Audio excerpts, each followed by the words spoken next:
ਜੋ bill recently ਪਾਸ ਹੋਇਆ, ਕਿਉਂਕਿ ਉਹਨੇ ਸਾਡੀ ਸਾਰਿਆਂ ਦੀ ਲਾਈਫ ਨੂੰ ਅਫੈਕਟ ਕਰਨਾ ਹੈ। ਅਮੀਰ ਆ, ਗਰੀਬ ਆ, ਕੰਮ ਕਰਦੇ ਨਹੀਂ ਕਰਦੇ। ਅੱਜ ਵਾਸ਼ਿੰਗਟਨ ਪੋਸਟ ਨੇ ਇਹਦੇ ਤੇ ਆਰਟੀਕਲ ਛਾਪਿਆ ਹੈਗਾ ਵੀ ਇਹ ਜਿਹੜਾ ਟੈਕਸ ਬਿੱਲ ਆ ਉਹ ਆਉਣ ਵਾਲੇ ਇਲੈਕਸ਼ਨ ਜਿਹੜੀਆਂ ਅਗਲੇ ਸਾਲ ਹੋਣੀਆਂ ਕਾਂਗਰਸ ਦੇ ਵਿੱਚ ਉਸ ਕੰਟਰੋਲ ਦੇ ਉੱਤੇ ਕਿੰਨਾ ਕੁ ਜ਼ਿਆਦਾ ਜਿਹੜਾ ਅਸਰ ਪਾ ਸਕਦਾ ਹੈਗਾ।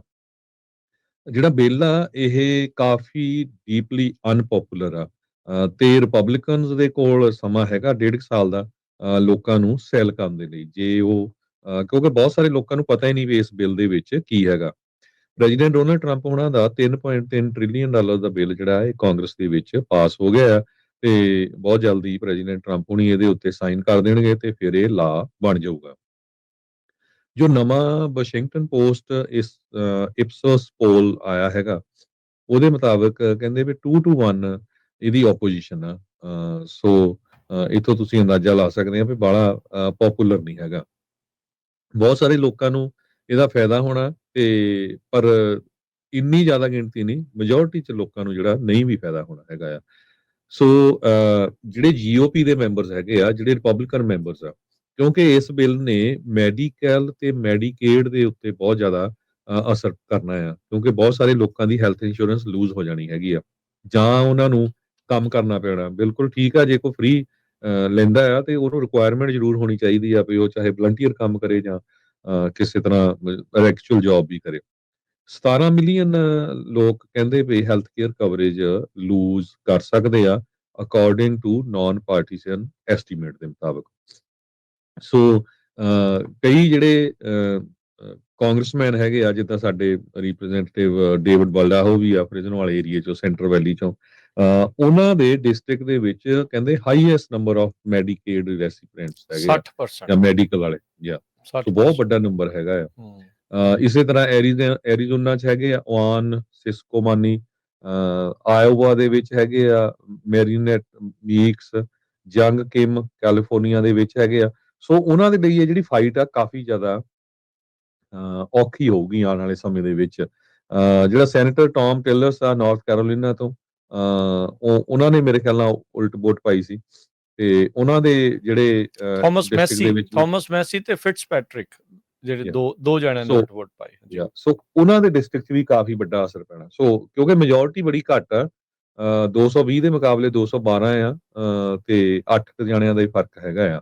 2000 ਤੇ ਵੋਟ ਜਿਹੜੀ ਹੋਈ ਆ ਉਹ ਹੋਰ ਵੀ ਕਲੋਜ਼ ਸੀਗੀ, 214 218 ਦੀ। ਜੀ ਕਿਉਂਕਿ ਦੋ ਜਣੇ ਇੱਧਰ ਨੂੰ ਕਰ ਗਏ ਸੀਗੇ।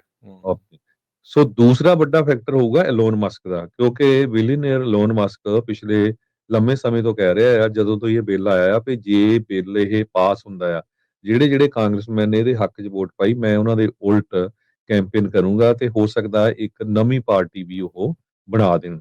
288 ਮਿਲੀਅਨ ਡਾਲਰ ਦੀ ਸਪੋਰਟ ਪ੍ਰੈਜ਼ੀਡੈਂਟ ਟਰੰਪ ਹੋਣਾ ਦੀ ਕੈਂਪੇਨ ਨੂੰ ਕੱਲੇ ਐਲੋਨ ਮਸਕ ਨੇ ਕੀਤੀ ਸੀਗੀ। ਸੋ ਇਹ ਇੱਕ ਜਿਹੜਾ ਵੱਡਾ ਇਸ਼ੂ ਬਣ ਸਕਦਾ ਹੈਗਾ ਆ। ਸੋ ਕੈਂਪੇਨ ਦੇ ਵਿੱਚ ਟਰੰਪ ਹੋਣੀ ਇਹ ਕਹਿ ਰਹੇ ਆ ਵੀ ਜਿਹੜਾ ਮੈਂ ਵਾਅਦਾ ਕੀਤਾ ਸੀ ਵੀ ਪ੍ਰੋਮਿਸਸ ਮੇਡ ਪ੍ਰੋਮਿਸਸ ਕੈਪਟ, ਮੈਂ ਉਹ ਰੱਖਿਆ ਹੈਗਾ। 6000 ਡਾਲਰ ਦੀ ਰਿਡਕਸ਼ਨ ਜਿਹੜੀ ਸੀਨੀਅਰਸ ਦੇ ਲਈ ਹੈਗੀ ਆ, ਉਹ ਕੀਤੀ ਗਈ ਹੈਗੀ ਆ। ਵਰਕਿੰਗ ਕਲਾਸ ਵੋਟਰ ਜਿਹੜੇ ਨਵਾਡਾ ਦੇ ਵਿੱਚ ਹੈਗੇ ਆ, ਜੋ ਹੌਸਪੀਟੈਲਿਟੀ ਇੰਡਸਟਰੀ ਦੇ ਵਿੱਚ ਕੰਮ ਕਰਦੇ ਹੈਗੇ ਆ, ਉਹਨਾਂ ਦੇ ਲਈ ਵਧੀਆ ਕੰਮ ਕੀਤਾ ਵੀ ਉਹਨਾਂ ਨੂੰ ਜਿਹੜੀ ਟਿਪਸ ਮਿਲਦੀਆਂ ਜਾਂ ਓਵਰ ਟਾਈਮ ਹੈਗਾ ਆ, ਉਹਦੇ ਉੱਤੇ ਜਿਹੜਾ ਟੈਕਸ ਨਹੀਂ ਲੱਗਣਾ ਹੈਗਾ। ਤੇ ਇਸੇ ਤਰ੍ਹਾਂ ਰਿਪਬਲਿਕਨ ਲਾ ਮੇਕਰਸ ਜਿੱਦਾਂ ਕਿਮ ਹੈਗੇ ਆ, ਜੋ ਕੈਲੀਫੋਰਨੀਆ ਦੇ ਵਿੱਚ ਔਰੇਂਜ, ਸੈਨ ਬਰਨਡੀਨੋ, ਰਿਵਰਸਾਈਡ ਕਾਉਂਟੀ ਨੂੰ ਰਿਪਰੈਜ਼ੈਂਟ ਕਰਦੇ ਹੈਗੇ ਆ।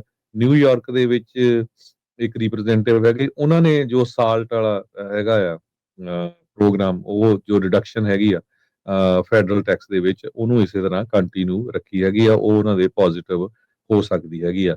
ਸੈਨੇਟਰ ਰੇਸਸ ਵੀ ਹੋਣੀਆਂ ਆ 2026 ਚ ਤੇ 2028 ਦੇ ਵਿੱਚ ਵੀ।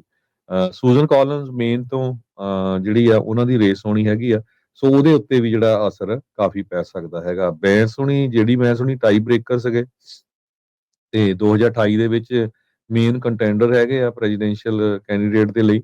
ਸੋ ਉਹਨਾਂ ਦੇ ਉੱਤੇ ਕਿੰਨਾ ਕੁ ਜਿਹੜਾ ਅਸਰ ਪੈਂਦਾ ਹੈ, ਇਹ ਆਉਣ ਵਾਲੇ ਦਿਨਾਂ 'ਚ ਪਤਾ ਲੱਗਣਾ ਆ।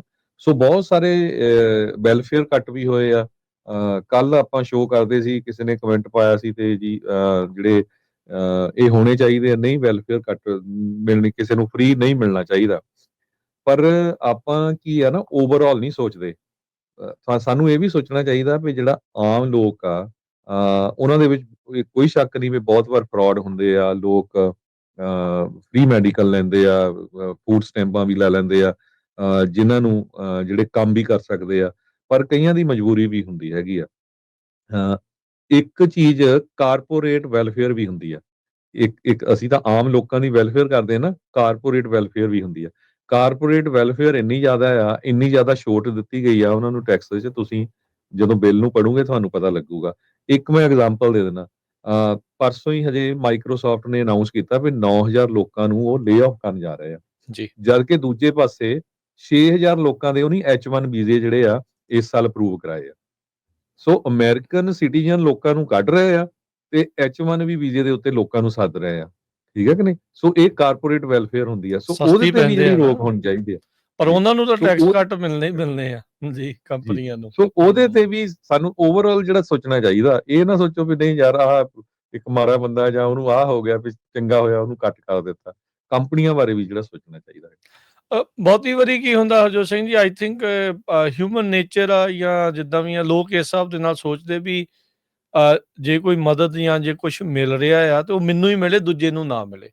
ਕੰਪਨੀਆਂ ਵੀ ਏਦਾਂ ਸੋਚਦੀਆਂ ਆ, ਤੇ ਉਹਨਾਂ ਨੇ ਉਹੀ ਚੀਜ਼ ਨੂੰ ਲੌਬੀ ਕਰਦੇ ਹੋਏ ਟਰੰਪ ਹੁਣਾਂ ਦੇ ਜਿਹੜੇ ਨਜ਼ਦੀਕੀ ਦੋਸਤ ਮਿੱਤਰ ਆ, ਉਹ ਕਾਰਪੋਰੇਟ ਹੀ ਆ ਸਭ ਤੋਂ ਜ਼ਿਆਦਾ। ਇਹਦੇ ਵਿੱਚ ਕੋਈ ਦੋ ਰਾਵਾਂ ਤਾਂ ਜਿਹੜੀਆਂ ਉਸ ਦੇ ਵਿੱਚ ਹੈ ਨਹੀਂ ਆ, ਵੀ ਕਿਸ ਤਰੀਕੇ ਦੇ ਨਾਲ ਜਿਹੜਾ ਉਹ ਹੈਗਾ ਆ।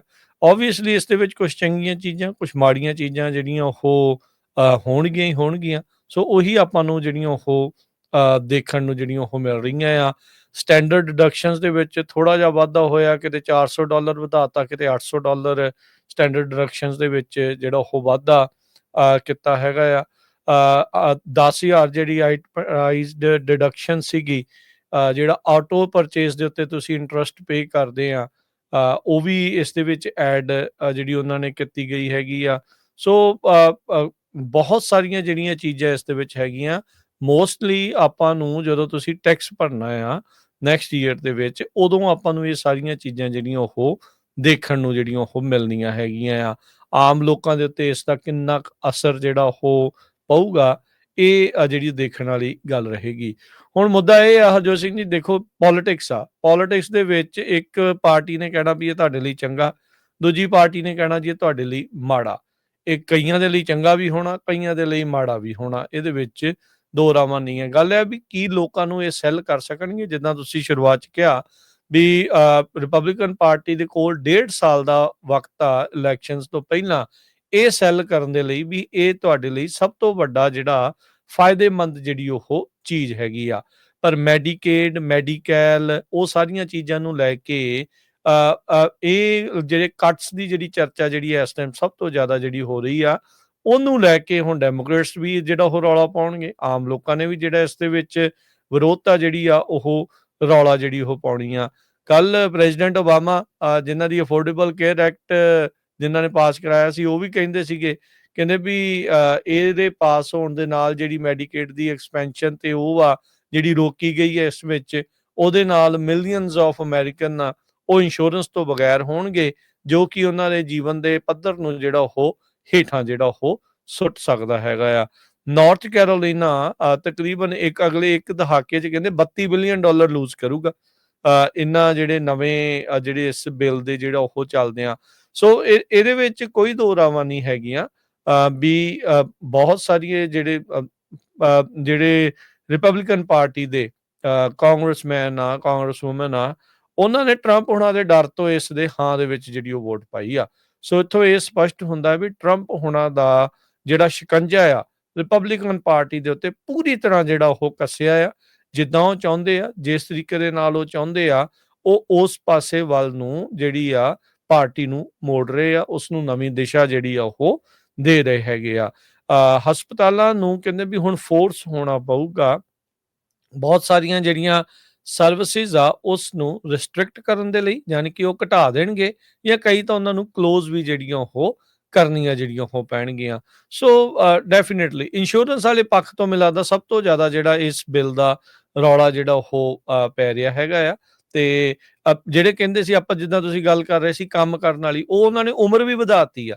ਅੱਗੇ 65 ਸਾਲ ਤੋਂ ਘੱਟ ਤੱਕ ਸੀਗਾ, ਇਹਨਾਂ ਨੇ 60 65 ਤੋਂ ਉੱਤੇ ਜਿਹੜਾ ਇਸ ਨੂੰ ਵਧਾਤਾ ਵੀ ਉਹਨਾਂ ਨੂੰ ਵੀ ਕੰਮ ਕਰਨਾ ਪਊਗਾ। ਸੋ ਬੰਦਾ ਰਿਟਾਇਰ ਹੋ ਕੇ ਵੀ ਰਿਟਾਇਰ ਨਹੀਂ ਹੋ ਸਕਦਾ ਜੇ ਉਹ ਕਹਿੰਦਾ ਵੀ ਮੈਂ ਇੰਨੇ ਸਾਲ ਇੰਨੇ ਦਹਾਕੇ ਮੈਂ ਇਸ ਸੋਸ਼ਲ ਸਿਕਿਉਰਿਟੀ 'ਚ ਐਡ ਕੀਤਾ ਆਪਣੀ ਇੰਸ਼ੋਰੈਂਸ ਦੇ ਲਈ, ਜਿਹੜਾ ਉਹ ਮੈਂ ਪੇ ਕਰਦਾ ਰਿਹਾ ਆ ਜਾਂ ਕਰਦੀ ਰਹੀ ਆ, ਤੇ ਹੁਣ ਜਦ ਮੈਂ ਉਸਦਾ ਫਾਇਦਾ ਲੈਣਾ ਚਾਹੁੰਦੀ ਹਾਂ ਤੇ ਮੈਨੂੰ ਫਿਰ ਜਿਹੜਾ ਉਸਦੇ ਲਈ ਐਟਲੀਸਟ ਇੰਨੇ ਘੰਟੇ ਜਿਹੜੇ ਆ ਉਹ ਹਫਤੇ ਦੇ ਕੰਮ ਕਰਨਾ ਪੈਣਾ ਆ। ਸੋ ਉਹ ਇੱਕ ਜਿਹੜੀ ਰਿਟਾਇਰਮੈਂਟ ਵਾਲੀ ਫੀਲ ਸੀ ਆਮ ਲੋਕਾਂ ਦੇ ਲਈ। ਹਰ ਇੱਕ ਦੇ ਕੋਲ ਵੈਲਥ ਨਹੀਂ ਹੁੰਦੀ, ਹਰ ਇੱਕ ਜਣਾ ਵੈਲਥ ਜਿਹੜਾ ਉਹ ਨਹੀਂ ਬਣਾ ਸਕਦਾ। ਇਹ ਰਿਐਲਿਟੀ ਆ, ਇਹ ਆਪਾਂ ਨੂੰ ਇਹ ਚੀਜ਼ ਨੂੰ ਆਪਾਂ ਨੂੰ ਸਮਝਣਾ ਹੀ ਜਿਹੜਾ ਉਹ ਪੈਣਾ ਆ। ਤੇ ਬਹੁਤ ਵਾਰੀ ਜਿਹੜੀਆਂ ਸਰਕਾਰਾਂ ਆ ਉਹ ਆਪਣੇ ਆਮ ਲੋਕਾਂ ਨੂੰ ਜਿਹੜੀ ਇਸ ਤਰੀਕੇ ਦੇ ਨਾਲ ਮਦਦ ਕਰਦੀਆਂ ਆ, ਤੇ ਉਹਨਾਂ ਦੇ ਪੇ ਦੇ ਵਿੱਚੋਂ ਹਰਜੋਤ ਸਿੰਘ ਜੀ ਕੱਟ ਵੀ ਕਰਦੇ ਹੀ ਰਹੇ ਆ। ਇੰਨੇ ਸਾਲ ਜਿਹੜੀ ਉਹ ਚੀਜ਼ਾਂ ਕੱਟ ਹੁੰਦੀਆਂ ਰਹੀਆਂ, ਤੇ ਜਦੋਂ ਉਹਨਾਂ ਨੂੰ ਦੇਣ ਦੀ ਵਾਰੀ ਆਈ ਤਾਂ ਹੁਣ ਕਹਿੰਦੇ ਵੀ ਨਹੀਂ, ਤੁਹਾਨੂੰ ਦੁਬਾਰਾ ਕੰਮ ਕਰਨਾ ਪਊਗਾ। ਸੋ ਬਹੁਤ ਸਾਰੇ ਐਂਗਲਸ ਨੇ ਇਸ ਦੇ, ਜਿੱਥੇ ਲੋਕ ਕਹਿਣਗੇ ਵੀ ਸਾਨੂੰ ਆਈਟਮੈਂਟਾਈਜ਼ਡ ਜਿਹੜੀਆਂ ਡਿਡਕਸ਼ਨਸ ਆ ਉਸ ਦੇ ਵਿੱਚ ਫਾਇਦਾ ਹੋਊਗਾ, ਟੈਕਸ ਸਾਨੂੰ ਜਿਹੜਾ ਉਹ ਘੱਟ ਦੇਣਾ ਪੈ ਸਕਦਾ ਆ। ਦੂਜੇ ਪਾਸੇ ਅਜਿਹੇ ਲੋਕ ਨੇ ਜਿਹੜੇ ਕਹਿੰਦੇ ਆ, ਖਾਸ ਕਰਕੇ ਜਿਨ੍ਹਾਂ ਦੀ ਇਨਕਮ ਜ਼ਿਆਦਾ ਘੱਟ ਆ, ਵੀ ਉਹਨਾਂ ਉੱਤੇ ਨੈਗੇਟਿਵ ਅਸਰ ਵੀ ਇਸ ਬਿੱਲ ਦਾ ਜਿਹੜਾ ਉਹ ਪੈ ਸਕਦਾ ਹੈਗਾ ਆ। ਸੋ ਬਹੁਤ ਸਾਰੀਆਂ ਜਿਹੜੀਆਂ ਚੀਜ਼ਾਂ ਆ ਇਹ ਆਪਾਂ ਨੂੰ ਦੇਖਣ ਨੂੰ ਜਿਹੜੀਆਂ ਉਹ ਮਿਲਣਗੀਆਂ। ਜਿਹੜਾ ਪ੍ਰੋਜੈਕਟ 2025 ਦਾ ਟੈਕਸ ਪਲਾਨ ਜਿਹੜਾ ਉਹ ਸੀਗਾ, ਲੋ ਕੈਪੀਟਲ ਗੇਨ ਟੈਕਸ, IRS ਦੇ ਵਿੱਚ ਜਿਹੜੀਆਂ ਵੱਡੀਆਂ ਜਿਹੜੀਆਂ ਉਹ ਚੇਂਜਸ, 2 ਟੀਅਰ ਟੈਕਸ ਸਿਸਟਮ, ਜਿਸ ਦੇ ਲਈ ਉੱਦਾਂ ਕਾਂਗਰੈਸ਼ਨਲ ਐਕਸ਼ਨ ਦੀ ਜਿਹੜੀ ਉਹ ਰਿਕੁਆਇਰਮੈਂਟ ਹੋਊਗੀ। ਸੋ ਉਸ ਤਰਜ਼ ਦੇ ਉੱਤੇ ਜਿਹੜੀ ਇਸ ਟਾਈਮ ਆਪਾਂ ਨੂੰ ਦੇਖ ਰਹੇ ਆ ਵੀ ਇਹ ਜਿਹੜੇ ਬਿਲਸ ਆ ਉਹ ਚੱਲ ਰਹੇ ਹੈਗੇ। ਸੋ 2 ਮੇਨ ਪੁਆਇੰਟ ਇਸ ਸਾਰੇ ਬਿੱਲ 'ਚੋਂ ਆਏ ਆ, ਜੋ ਮੈਗਾ ਬਿੱਲ ਆ, ਜੋ ਰਿਪਬਲਿਕਨਸ ਆ ਉਹਨਾਂ ਦੇ ਕੋਲ ਕਹਿਣ ਨੂੰ ਹੈਗਾ ਵੀ ਸਾਡੇ ਟੈਕਸ ਕੱਟ ਹੋਏ ਆ। ਜੋ ਪ੍ਰੈਜ਼ੀਡੈਂਟ ਟਰੰਪ ਉਹਨਾਂ ਦਾ ਮੇਨ ਮੁੱਦਾ ਸੀ ਵੀ ਇਮੀਗ੍ਰੇਸ਼ਨ ਨੂੰ ਓਵਰਹਾਲ ਕਰਨਾ ਆ, ਤੇ ਅਮਰੀਕਾ ਦੀ ਹਿਸਟਰੀ 'ਚ ਸਭ ਤੋਂ ਵੱਧ ਜਿਹੜੇ ਆ ਡਿਪੋਰਟ ਕਰਨੇ ਆ, ਉਹਦੇ ਲਈ ਬਿਲੀਅਨਸ ਆਫ ਡਾਲਰ ਮਿਲ ਗਏ ਆ। ਡੈਮੋਕ੍ਰੇਟਸ ਦੇ ਕੋਲ ਹੈਲਥ ਕੇਅਰ ਵਾਲਾ ਜਿਹੜਾ ਮੇਨ ਪੁਆਇੰਟ ਹੋਊਗਾ। ਸੋ ਟਰੰਪ ਹੁਣੀ ਇਹ ਕਹਿੰਦੇ ਆ ਵੀ ਮੈਂ ਜਿਹੜਾ ਵੀ ਪ੍ਰੋਮਿਸ ਮੇਡ ਕੀਤਾ ਸੀ ਆਇਓਵਾ ਦੇ ਵਿੱਚ 2024 ਚ, ਉਸ ਨੂੰ ਮੈਂ ਉਸੇ ਤਰ੍ਹਾਂ ਰੱਖਿਆ ਹੈਗਾ। $4.5 ਟ੍ਰਿਲੀਅਨ ਦੀ ਟੈਕਸ ਬ੍ਰੇਕ ਜਿਹੜੀ ਆ ਪਰਮਾਨੈਂਟ ਟੈਕਸ ਕੋਡ ਦੇ ਮੁਤਾਬਕ ਜਿਹੜੀ ਦਿੱਤੀ ਗਈ ਹੈਗੀ ਆ। $6,000 ਜਿੱਦਾਂ ਜਿਹੜੇ ਉਹ ਸੀਨੀਅਰਸ ਆ ਜਿਨ੍ਹਾਂ ਦੀ ਇਨਕਮ 75,000 ਤੋਂ ਥੱਲੇ ਆ, ਉਹਨਾਂ ਦੀ ਡਿਡਕਸ਼ਨ ਹੋਊਗੀ। ਸੋ ਡਿਫੈਂਸ ਸਪੈਂਡਿੰਗ ਦੇ ਉੱਤੇ, ਬਾਰਡਰ ਸਿਕਿਉਰਿਟੀ ਦੇ ਉੱਤੇ, ਇਮੀਗ੍ਰੇਸ਼ਨ ਦੇ ਉੱਤੇ $350 ਬਿਲੀਅਨ ਦੀ ਸਪੈਂਡਿੰਗ ਹੋਊਗੀ, ਤਾਂ ਕਿ ਕਹਿੰਦੇ ਜਿਹੜਾ ਐਡਮਿਨਿਸਟ੍ਰੇਸ਼ਨ ਦਾ ਮਾਸ ਡਿਪੋਰਟੇਸ਼ਨ ਐਫਰਟਸ ਆ ਉਸ ਨੂੰ ਪੂਰਾ ਕੀਤਾ ਜਾ ਸਕੇ। ਇਹ ਸੋ ਰਿਪਬਲਿਕਨਸ ਜਿਹੜੇ ਆ ਉਹਨਾਂ ਦੇ ਕੋਲ ਇਹ ਮੇਨ ਮੁੱਦਾ ਹੈਗਾ।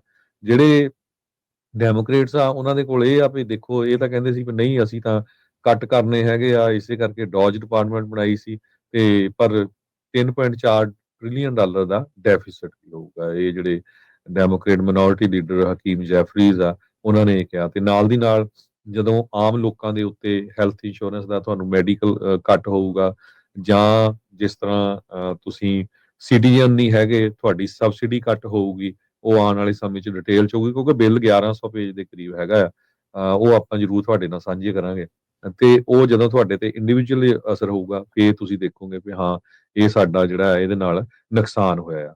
ਫੌਕਸ ਪੋਲਸ ਜਿਹੜੀਆਂ ਕੀਤੀਆਂ ਆ ਉਹਨਾਂ ਦੇ ਮੁਤਾਬਕ ਉਹਨਾਂ ਨੇ ਇਹ ਕਿਹਾ ਵੀ 59% ਜਿਹੜੇ ਰਜਿਸਟਰਡ ਵੋਟਰਸ ਆ ਉਹ ਅਪੋਜ਼ ਕਰ ਰਹੇ ਬਿੱਲ ਨੂੰ।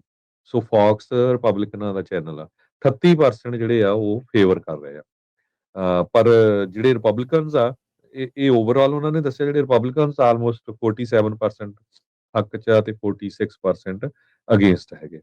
ਜੀ, ਸੋ ਮਿਡ ਟਰਮ ਦੇ ਉੱਤੇ ਇਸ ਬਿੱਲ ਦਾ ਬਹੁਤ ਵੱਡਾ ਜਿਹੜਾ ਉਹ ਅਸਰ ਪਊਗਾ। ਹੱਕ 'ਚ ਆਉਂਦਾ ਆ, ਉਲਟ ਆਉਂਦਾ ਆ, ਇਹ ਜਿਹੜੀ ਉਹ ਹੁਣ ਦੇਖਣ ਵਾਲੀ ਗੱਲ ਰਹੂਗੀ। ਹਰਜੋਤ ਸਿੰਘ ਜੀ, ਇੱਕ ਬ੍ਰੇਕ ਦਾ ਵਕਤ ਹੋ ਗਿਆ। ਬ੍ਰੇਕ ਤੋਂ ਬਾਅਦ ਦੇ ਵਿੱਚ ਆਈਸ ਦੇ ਉੱਤੇ ਇਸ ਦਾ ਅਸਰ, ਇਮੀਗ੍ਰੇਸ਼ਨ ਦੇ ਉੱਤੇ ਇਸ ਬਿੱਲ ਦਾ ਕੀ ਅਸਰ ਜਿਹੜਾ ਹੋਊਗਾ, ਉਸ ਦੇ ਉੱਤੇ ਆਪਾਂ ਥੋੜ੍ਹੀ ਚਰਚਾ ਜਿਹੜੀ ਉਹ ਕਰਾਂਗੇ। ਜੁੜੇ ਰਹੋ ਏਦਾਂ ਹੀ ਪੰਜਾਬੀ ਰੇਡੀਓ USA ਦੇ ਨਾਲ। ਮਿਲਦੇ ਇੱਕ ਛੋਟੀ ਜਿਹੀ ਬ੍ਰੇਕ ਤੋਂ ਬਾਅਦ 'ਚ।